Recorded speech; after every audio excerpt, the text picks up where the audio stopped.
육신으로는 죄의 법을 섬기노라. 아멘. 우리 좌우에 계신 분들과 이렇게 인사하면 좋겠습니다. 원하는 대로 살고 계십니까?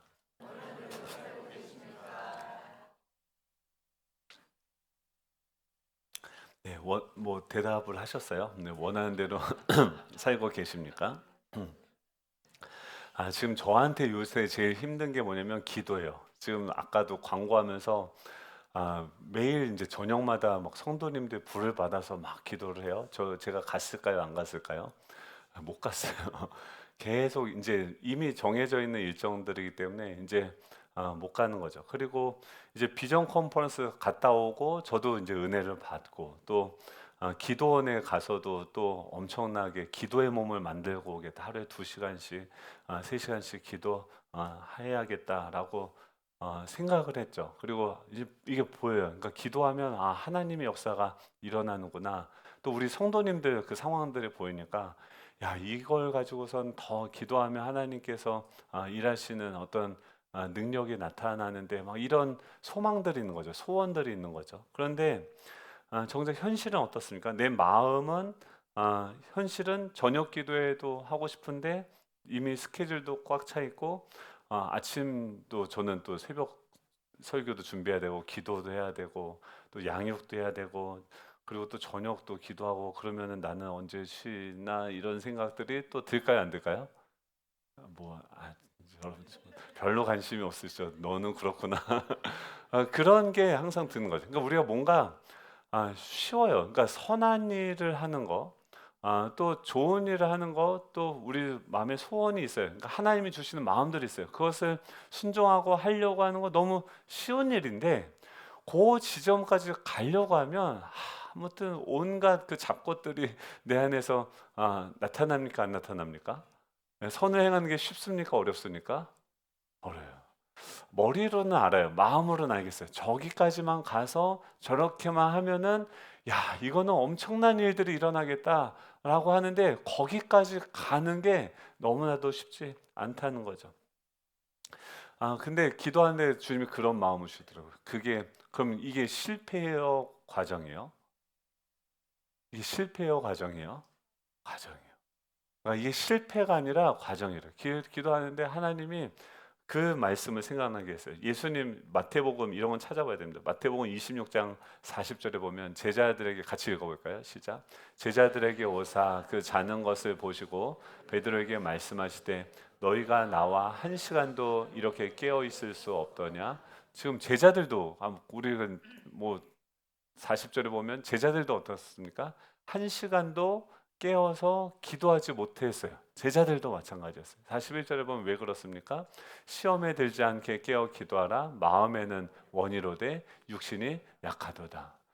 지금 우리만 그런 게 아니라 지금 제자들도 그러했어요. 지금 근데요, 그게 제자들만 그런 게 아니라, 그러니까 이것은 우리가 실패한 게 아니라 과정이라는 거예요. 제자들이 항상 이러진 않았어요. 이런 과정들을 통과해서 나중에 사도행전에서는 뭐 하루에 3번씩도 기도하고 엄청난 역사들이 나타나요. 그 사도행전의 그 사도들, 제자들로 향해서 나아가는 그 과정이라고 하는 것이죠. 사람들은 늘 이렇게 말합니다. 올해는 내가 꼭 변해야지. 다시는 그 실수를 반복하지 말아야지. 늘 이렇게 다짐을 합니다. 하지만 현실은 어떻습니까? 이 마음으로는 선을 원하지만 실제로는 원치 않는 악을 반복하게 되죠. 우리만 그런 게 아니라 제자들만 그런 게 아니라 오늘 본문을 보면 사도 바울도 역시 같은 고백을 합니다. 15절에 보면 내가 행하는 것을 내가 알지 못한다라고 이야기해요. 지금 사도 바울이 나도 내가 왜 이러는지 모르겠다는 거예요. 나도 지금 내가 왜 이렇게 행하는지를 알지 못하겠다. 곧 내가 원하는 것은 행하지 않고 도리어 미워하는 것을 하고 있다라고 이야기하는 것이죠. 지금 오늘 로마서 7장은요. 지금 6장에서 뭘 얘기했습니까? 그리스도와 연합 연합되어져서 세례를 얘기했고 그분과 연합되어진 거. 그러니까 우리가 구원받은 게 주님과 연합되어져서 함께 죽고 다시 살고 함께 다스리는 자가 되어졌다는 것을 6자에서 얘기한다면 그 연합된 상태가 지금 어떠한 것인지 우리의 현실적인 모습들, 나의 상태를 보여주는 것이 오늘 로마서 7장의 말씀이죠. 앞에 어제 지난 본문의 마지막 구절 보면 7장 14절에 보면 우리가 율법은 신령한 줄 알거니와 7절부터 14절을 우리가 지금 뛰어넘어서 가는데 그 내용은 한 가지예요. 율법은 선하다, 율법은 악하지 않다는 것을 7절부터 14절까지 이야기합니다. 이걸 1시간 동안 얘기하기보다 간단하게 얘기하려고 짚고 넘어갑니다. 지금 율법은 뭐냐면 선해요. 그러니까 신령하다라고 이야기합니다. 그런데 나는 어떤 상태인가? 육신에 속하여서 죄 아래 팔려 있다라고 이야기합니다. 이 율법은요 그 자체로 마치 출처가 어디입니까? 성령의 기원을 통해서 그러니까 하나님께서 율법을 만드신 거죠. 그래서 이 율법이라는 것을 지금 성령께서 붙드실 때는 우리의 상태를 보게 하세요. 그런데 사단이 그 율법을 사용할 때는 우리를 정죄해요. 성령께서 우리를 이 율법을 통해서 우리 가운데 어떤 일을 하시냐면 육신에 속하였다. 이 말은 뭐냐면 단순히 내가 몸을 가졌다라고 하는 것이 아니라 죄로 인해서 왜곡된 그 인간 본성에 지배받고 있다라고 얘기해요. 그러니까 이 율법이 딱 들어오니까 어떤 모습이 드러나냐면 내가 지금 이 육신, 그러니까 죄로 인해서 여러분 우리 몸이요. 그렇죠. 요걸 몸이 예수님 믿지 않을 때의 저의 몸과 예수 믿은 후에 저의 몸이 달라졌죠. 그대로에 달라졌어요? 그대로죠. 그렇죠. 그래서 지금도 이 몸은 그대로예요. 그러니까 예수를 믿기 전에 제 상태, 그래서 제가 맨날 농담으로 얘기하는데 그렇다고 술을 드시라는 건 아닙니다. 빼가를 보면 그 향기가 있어요. 못 드셔보셨죠? 이걸 또 설교 듣고 막 술 먹고 싶으면 안 되는데 이 빼가를 딱 마시면 그게 목구멍에서부터 이렇게 타고 이런 걸 또 너무 자세하게 묘사할 필요 있냐 막 이렇게 또 얘기를 하시는데 그게 저도 신기한 거예요. 그게 너무 생생하게 여전히 내 몸이 기억하고 있어요. 그러니까 지금 내 몸은 계속해서 그거를 기억하면서 그걸 보면은 그걸 막 달라고 막 요구를 할까요, 안 할까요? 해요. 와, 진짜 신기한 게 요새는 담배 연기 냄새도 그렇게 향긋해요. 그래서 내가 미쳤나? 내가 왜 이런가? 왜냐면 담배 끊고 벌써 엄청 오래 지났거든요. 근데 제가 이제 내린 결론은 이거야. 이게 담배 냄새가 그래서 담배를 피면 숨이 안 쉬어져서 끊은 거였거든요. 그리고 담배를 이제 냄새 나는 것도 싫어했었어요. 근데 요새는 담배 냄새가 향긋해요. 그래서 이걸 그럼 주님이 다시 피라는 겁니까? 아니죠. 담배 피는 사람들의 나는 본인은 모르지만 그 특이한 향이 있지 않습니까? 이제 그것도 향기롭게 느껴지는 거죠. 내가 이제 이렇게 품을 수 있게 죄에 대해서 완전히 분리된 것뿐만이 아니라 그 사람들까지도 이제 편견 없이 품을 수 있는 데까지 나아갔고 난 거지. 아무튼 이게 옆으로 빠졌는데 육신에 속했다는 것은 뭐냐면 우리가 이 율법이 우리 안에 들어오면 우리가 지금 소속이 어디 있냐면 나는 육신에 속해 있다. 왜 죄로 아무튼 이게 꼬였습니다. 아무튼 다음 건데 지금 정리를 해보면 이런 거죠. 지금 예수님 원래 이 시대가 어땠습니까? 예수님 오시기 전에는 그러니까 우리 몸은 어떠해요? 예전과 지금이 같은 몸을 가지고 있어요. 제가 아직 죽지 않았기 때문에 이 육신은 그대로 가지고 있어요. 그런데 뭐가 변화됐습니까? 지금 성령이 예수님을 복음을 믿고 그분과 연합되면서 내 안에 새로운 본성이 시작이 됐어요. 그러니까 새로운 피조물이 되어진 거죠. 그러니까 우리의 영은 거듭났고 좀 이따 그림으로 보게 될 그걸 먼저 볼까요? 한번 보여주시면 이렇게 된 거죠. 거듭난 사람의 상태. 지금 저와 여러분의 상태가 어떠냐면은 지금 20, 이 그림 한번 보시죠. 안에 새로운 피조물. 그러니까 우리의 영혼은 어떻게 됐어요? 거듭났어요. 그러니까 복음을 믿고 원래 영적으로 우리는 어떤 존재였어요? 죽어 있었어요. 그래서 하나님께 나아갈 수도 없고 알 수도 없고 교제할 수도 없었어요. 영혼의 기능을 완전히 다 상실한 상태였어요. 그런데 예수님을 믿고 나서 그분을 영접하고 어떤 일을 합니까? 그분의 영혼이 우리 가운데 들어오게 되는 거예요. 그래서 그 영적으로 영혼이 들어와서 그것을 뭐라고 해요? 새로운 피조물이다라고 이야기하는 거죠. 근데 동시에 뭐가 존재하고 있습니까? 내 몸이 그대로 돼 있죠. 한번 그림을 기억해 놓으시고 21절을 보면은 21절이죠. 같이 보면은 그러므로 내가 한 법을 깨달았노니 곧 선을 행하기를 원하는 나에게 악이 함께 있는 것이요. 나는 지금 뭘 원해요? 선을 행하기를 원하는 나가 있어요. 그렇죠? 내 안에 누가 있어요? 선을 행하기 원하는 내가 있어요. 근데 뭐가 함께 있어요? 나에게 악이 함께하고 있어요. 그래서 22절에 보면 내 속사람 뭔지 아시죠? 새롭게 거듭난 내 영혼, 내 새로운 피조물은 뭘 즐거워하냐면 하나님의 법을 내 안에서 즐거워요. 그래서 더 기도하고 싶고 더 사람들 섬기고 싶고 이 선한 일을 하고 싶어하는 그 하나님의 뜻, 하나님을 사랑하고 이웃을 사랑하기 원하는 내 새로운 피조물이 내 안에서 있어요. 그것은 하나님의 법을 즐거워해요. 그런데 23절에 보면 뭐라고 합니까? 그것과 함께 내 지체 속에서 지금 앞에 내 지체 속에서 한 다른 법이 있어요. 지체는 뭐예요? 내 손과 발과 내 온몸이죠. 내 이 육신에는 다른 법이 내 마음의 법, 아까 새로운 피조물이 돼서 성령의 그 법과 싸워서 내 지체 속에 있는 죄의 법으로 나를 사로잡는 것을 본다라고 얘기해요. 지금 이 거듭난 내 안에 두 가지 본성이 동시에 있다라고 하는 거예요.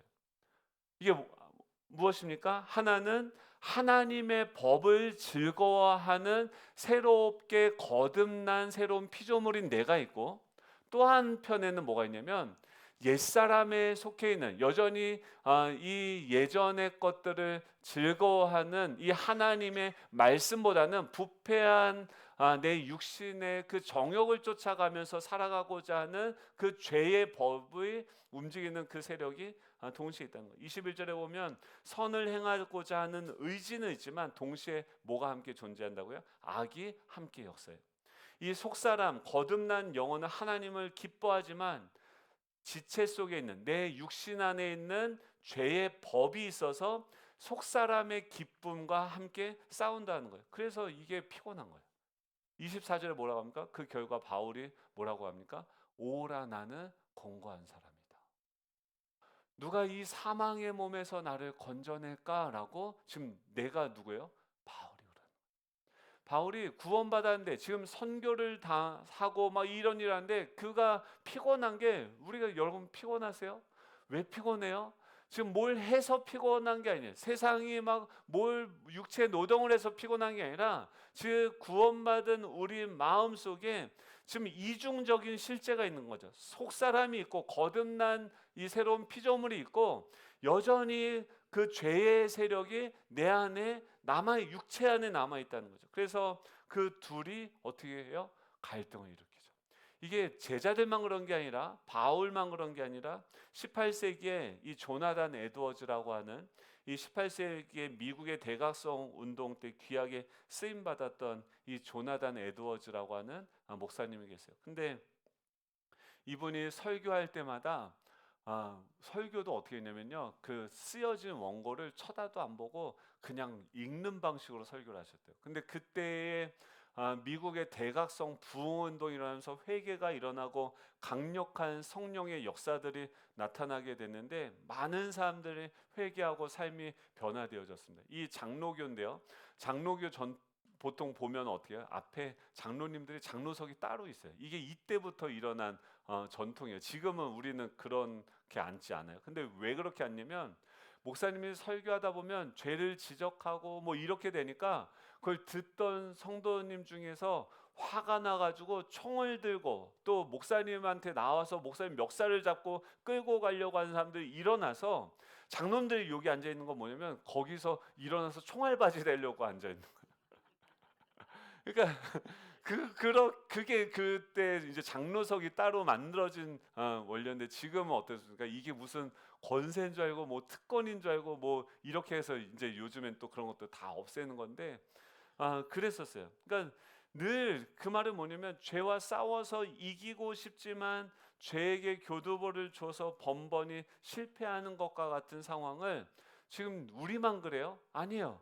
제자들도 그랬고 바울도 그랬고 조나단 에드워즈 목사님 지금 설교를 하면서, 근데 그분이 일기에다가 뭐라고 썼냐면, 지금 자기가 설교하고 성령의 역사가 나타나고 사람들이 변화되는데, 그의 일기를 보면 뭐라고 썼냐면, 종종 큰 소리로 흐느껴 울 정도로 자신의 그 죄악에 대해서 탄식하며 괴로워했다라고 그 일기에 기록을 해요. 그러니까 조나단 에드워즈 목사님도 동일하게 두 가지 본성이 자기 안에서 역사하면서 싸우는 것들, 그로 인한 절망을 경험했다라고 하는 것이죠. 여러분, 이게 뭐냐면, 지금 율법이 우리 가운데 비추었을 때, 근데 비추었을 때 지금 성령께서는 이 율법이 나쁜 게 아니라, 율법은 빛처럼 우리의 영혼의 상태를 비춰주는 거예요. 마치 엑스레이처럼. 근데 그걸 비춰서 보니까, 지금 내 안에, 아까 엑스레이 보셨잖아요. 그 새로운 피조물, 새로운 하나님의 생명이 내 안에 들어와서 역사하는데, 동시에 여전히 내 안에 죄의 세력들이 군데군데 있구나라는 것을 이 말씀은 드러나게 하시는 거예요. 그러면 그것이 잘못된 건가? 아니에요. 그 죄의 세력들이 내 안에 있는 것을 깨달으면 어떻게 합니까? 근데 그것을 내가 없애려고 하면 없애집니까? 안 되죠. 그러니까 그것에 대해서 내가 무능력하다라는 것을 인정할 때 우리는 그제서 뭘 구합니까? 제가 맨날 그러잖아요. 삶은 계란이다. 우리가 스스로 설 수 없다는 것을 깨달을 때 우리는 은혜를 구해요. 그걸 깨달을 때 기도하기 시작해요.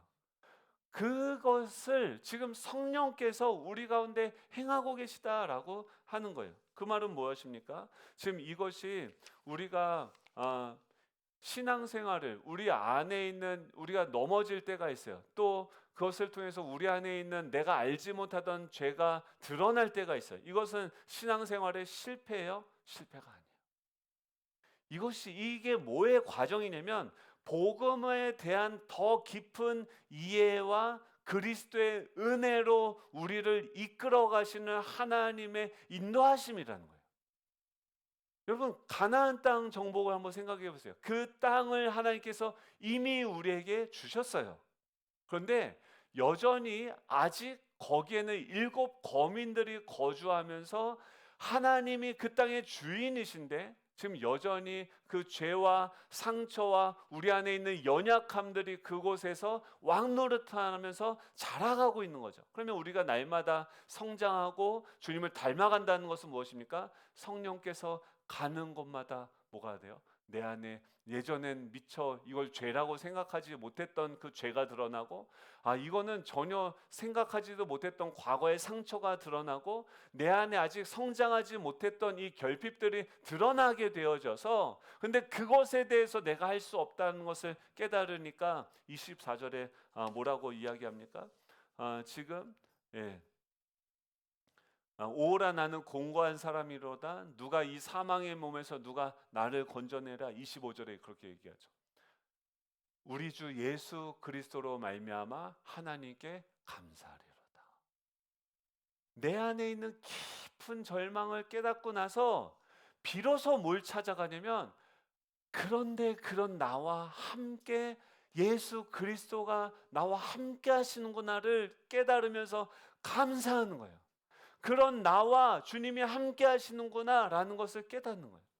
여러분, 이거를 정확하게 이해하셔야 돼요. 이미 우리는요, 예수님이 이 땅에 오셔서 첫 번째 아담이 죄를 범했을 때 이 세상은 사단에게 넘어갔습니다. 하지만 예수님이 오셔서 그 사단이, 사망이, 죄가 지배하고 있는 세상 가운데 오셔서 십자가에서 주님이 승리하셨어요. 끝까지 하나님께 100% 순종함으로써 하나님의 의를 본인이 이루셨어요. 그래서 사단의 권세를 이기고 승리하셨어요. 이제 이 세상도 마찬가지요. 그래서 누가 지금은 왕노릇 하십니까? 하나님께서 왕노릇하세요. 예수 그리스도가 하늘과 땅의 모든 권세를 가지고 다스리고 계세요. 근데 뭐가 있어요? 여전히 죄의 세력들이, 왕은 바뀌었는데, 정권은 바뀌었는데 여전히 옛 정권의 그 세력들이 여전히 따리를 틀고 그 안에서 역사하고 있는 세력들이 있는 거예요. 그래서 우리한테 뭘 맡긴 거예요? 이제 주님이 다 이루신 그 복음을 들고서 나아가서 밟는 곳마다, 그 복음이 전파되어지는 곳마다 어둠의 권세가 이제 힘을 잃고 물러가기 시작하는 거예요. 왜냐하면 이미 하나님의 나라가 임했기 때문에 우리는 그것을, 그 권력, 그 공권력, 하나님 나라의 그 권세를 가지고서 나아가서 진리를 선포할 때 그들은 물러설 수밖에 없는 거죠. 이게 복음의 역사예요. 사도행전의 역사예요. 여러분, 이런 놀라운 일들이 저와 여러분 삶 가운데 이루어지기를 원합니다. 근데 우리 안에도 어떻습니까?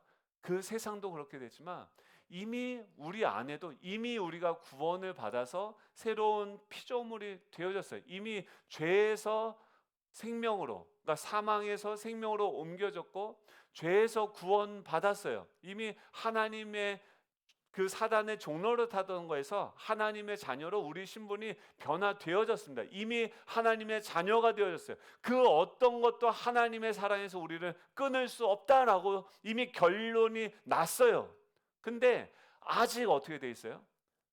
이미 그 성령이 새로운 피조물로 우리가 거듭났지만 여전히 우리 안에 뭐가 있어요? 옛사람이 아직 구원받지 못한 영역들이 있어요. 아직 여전히 옛사람의 습관, 옛사람의 사고방식, 옛사람의 그 세계관으로 내 안에 움직이는 것들이 있는 거예요. 그러니까 이게 계속 갈등하니까 우리가 어떻게 해요? 피곤해요. 오라 공고한 자로다. 그런데 그때 우리가 어떻게 해야 됩니까? 기억해야 되는 것은 17절이죠. 우리 한번 같이 읽어볼까요? 17절입니다. 시작. 이제는 그것을 행하는 자는 내가 아니요 내 속에 거하는 죄니라. 여러분, 이게 분리가 일어나야 돼요. 여러분 보세요. 그 죄를 행하는 자가 누구예요? 나예요? 내가 아니에요. 그러면 나를 무엇과 동일시하느냐가 너무나도 중요해요. 지금 그것을 죄로 인해서 지금 하나님이 성령으로, 말씀으로 우리의 안에 있는 걸 들춰놔서 밝히 보여주시는 거예요. 근데 죄가 드러났어요. 근데 우리는 왜 넘어지냐면 그 죄가 나라고 생각하면 다시 이제 죄에 팔려가는 거예요. 이해되세요? 그 죄가 드러나는데 그것과 내 자아를 분리하셔야 돼요. 나는 뭐예요? 나는 그리스도, 그래서 바울이 맨날 뭐라고 해요? 그리스도 안에서 난 새로운 피조물이다. 그리스도 안에서 사도된 나 바울은, 하나님의 종된 나 바울은 그리스도 안에서 권하노니. 지금 바울이 지금 자신을 누구와 동일시하냐면 그리스도 안에서 새로운 피조물인 하나님과 자신을 동일시한다는 거예요. 그러면 그 편에서 지금 뭘 보는 거예요? 그것을 행한 것은 내가 아니라 내 속에 거하는 죄다. 그렇죠? 그래서 18절에 보면 뭡니까? 내 육신에 선한 것이 거하지 않는 줄을 아노니. 보세요. 내 육신에 선한 게 거해야 안 거예요? 내 몸의 욕구 중에서 선한 게 거해야 안 거예요? 안 거예요.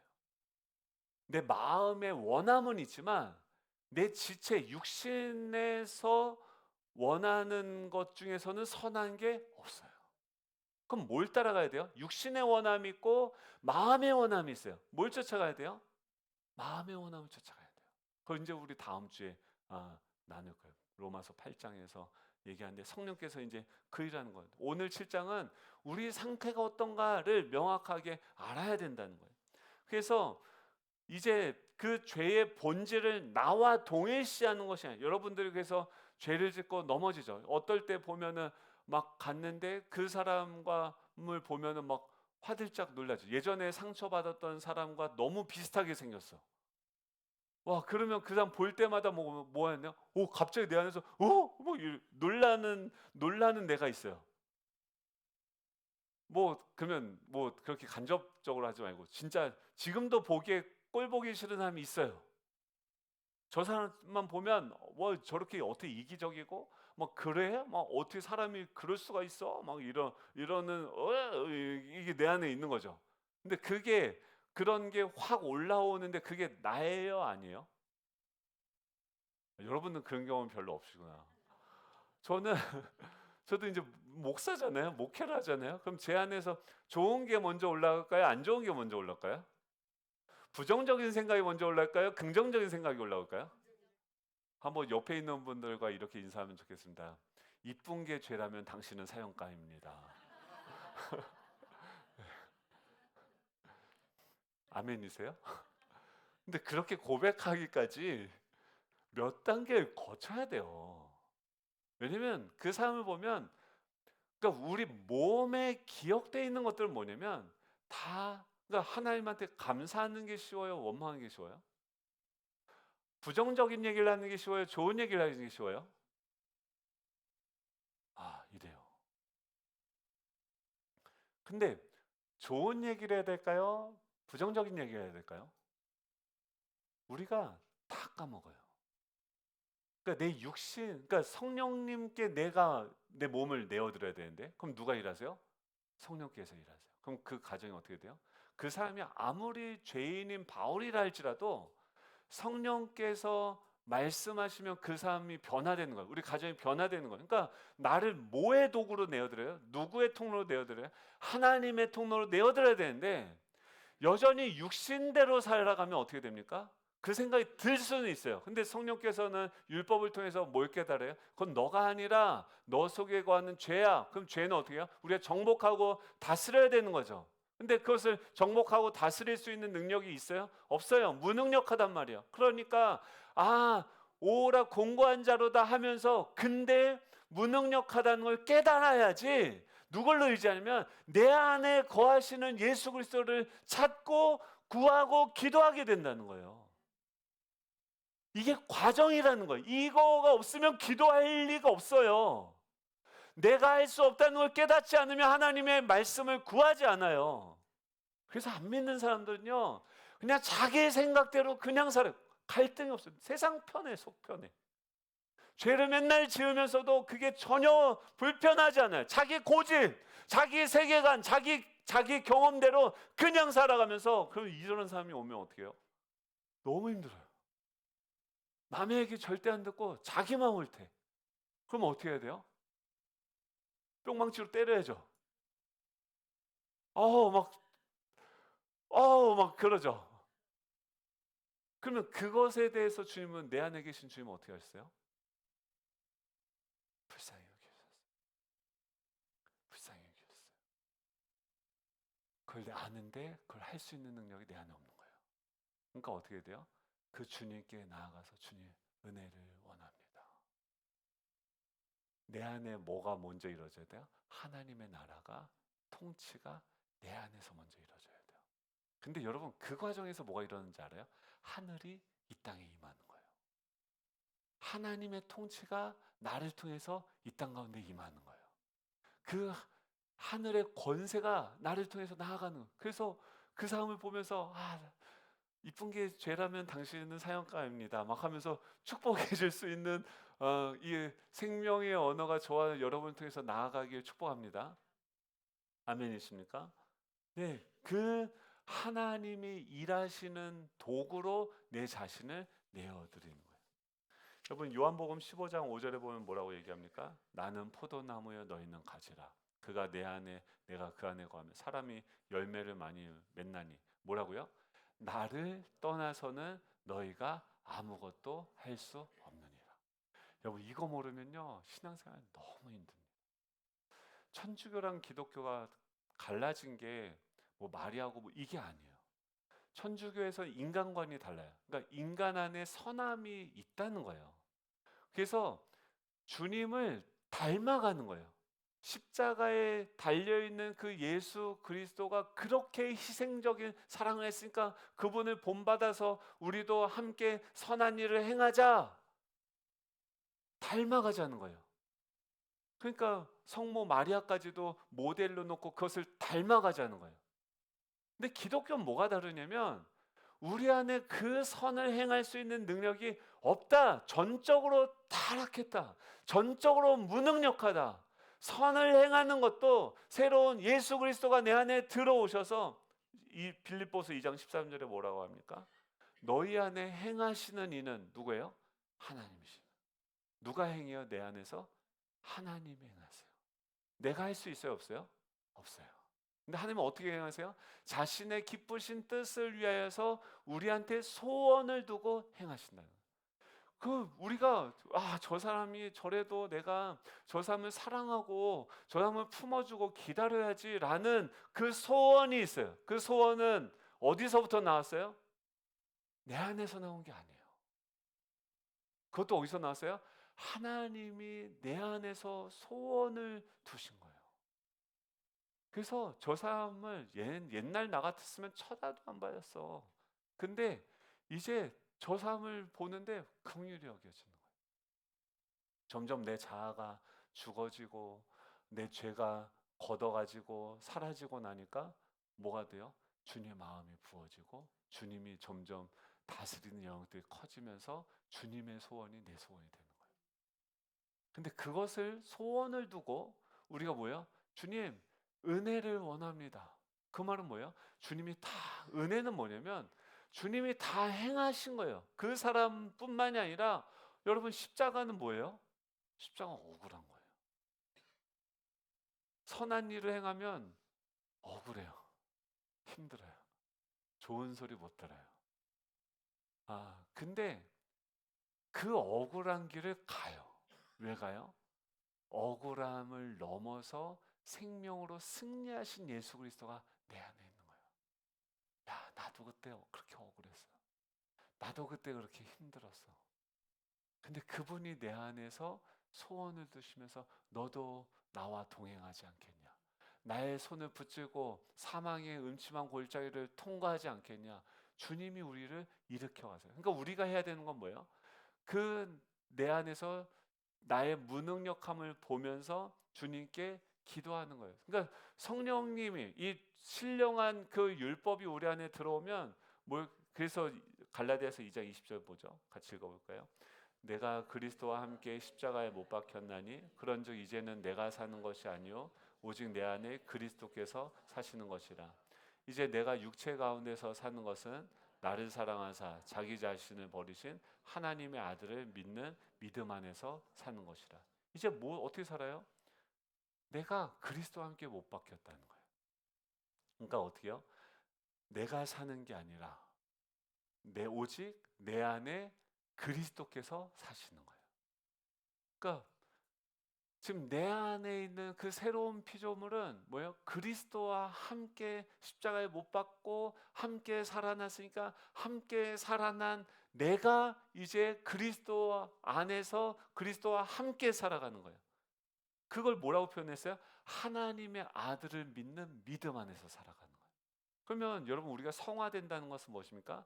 날마다 우리 안에 나도 모르는 내 안에 있는 죄에 우리가 또 넘어질 때가 있어요. 아니 지금 좀 전까지 오병이의 기적을 보고 너무 좋았는데 갑자기 하나님이 풍랑 속으로 딱 들어가기 위해서 막 자신의 연약함을 보게 만들어요. 여러분 이게 실패한 거예요? 과정이에요? 과정이에요. 오병이어를 경험한 그들에게 그 다음 과정으로 인도하시는 거. 우리 안에 우리가 얼마나 연약한 존재인지, 우리 안에 있는 죄가 무엇인지, 상처가 뭔지를 깨닫게 하시는 거예요. 그래서 교회 오면 이런 사람을 만나면 그 사람을 통해서 내가 화가 나요. 내가 괜히 발작 버튼이 내 안에 있다는 것을 발견하게 되어져요. 그럼 그 사람의 문제예요? 지금 지금 성령께서 이 문제를 왜 발생하게 해요? 그 사람과 나와의 관계를 회복하는 것도 있지만 내 안에 아직 처리되어지지 않은 상처가 있고 내 안에 아직 처리되어지지 않은 죄가 있다는 것을 그 사람과의 관계의 갈등, 부딪힘을 통해서 드러나게 하시는 거예요. 그러면 이게 나한테 유익이 되게 하기 위해서는 뭐냐면 하나님께서 지금 내 삶을 인도하시는데 이 사람을 만나게 한 거는 이 상황이 근데 보세요. 그 연약함이 이 사람과의 관계 말고도 다른 사람과의 관계에서도 있어요, 없어요? 작용을 해요, 안 해요? 이 세력이 이 상처가 이 죄가 계속 내 안에서 역사하면서 모든 사람들의 관계에서 이 사람하고 부딪혔을 뿐이지 이 세력은 내 안에서 계속 일하고 있는 거예요. 그럼 지금 하나님이 원하는 건 뭐예요? 그 사람을 변화시키는 게 아니라 지금 내 안에 있는 그 죄를 드러나게 하셔서 그로부터 어떻게 합니까? 요한일서 1장 9절이죠. 어떻게 합니까? 만일 우리가 우리 죄를 자백하면 그는 미쁘시고 의로우사 우리 죄를 사하시면 지금 보세요. 우리 죄를 자백했는데 이게 미쁘시다 보면 기뻐하신다는 거예요. 뭐 기뻐할 것까지는 또 뭐 있어요? 지금 우리가 또 연약해서 넘어져가지고 자빠져가지고 또 하나님 나 이렇게 또 넘어졌고 또 이렇게 아프고 이렇게 연약한데요라고 얘기하는데 그걸 기뻐할 것까지 뭐 있어요? 왜 기뻐하냐면 지금 하나님께서 그걸 깨닫게 하시는 일을 하고 계시는 거예요. 드디어 이제 너가 그것이 너 안에 있는 그 너 속에 거하는 그 죄를 깨달았구나. 와, 맞아. 그가 그러는 주님 내가 이 죄에서 이제 벗어나기를 원합니다. 내가 이 과거의 이 상처로부터 벗어나기를 원합니다. 이 죄의 습관으로부터 내가 벗어나기를 원합니다. 주님께 자백하면 온 하늘에서 기뻐하는 잔치가 벌어지는 거예요. 와, 이제 드디어 깨달았구나. 그거 이제 싫어? 그거 이제 아니라는 거 알았어? 오케이. 그 부분에 이제 뭐가 일어나는 거예요? 죄를 사하시는 거예요. 거기에 내 안에 묶여있던 것들을 이제 주님이 풀어주시는 거예요. 자유케 하시는 거예요.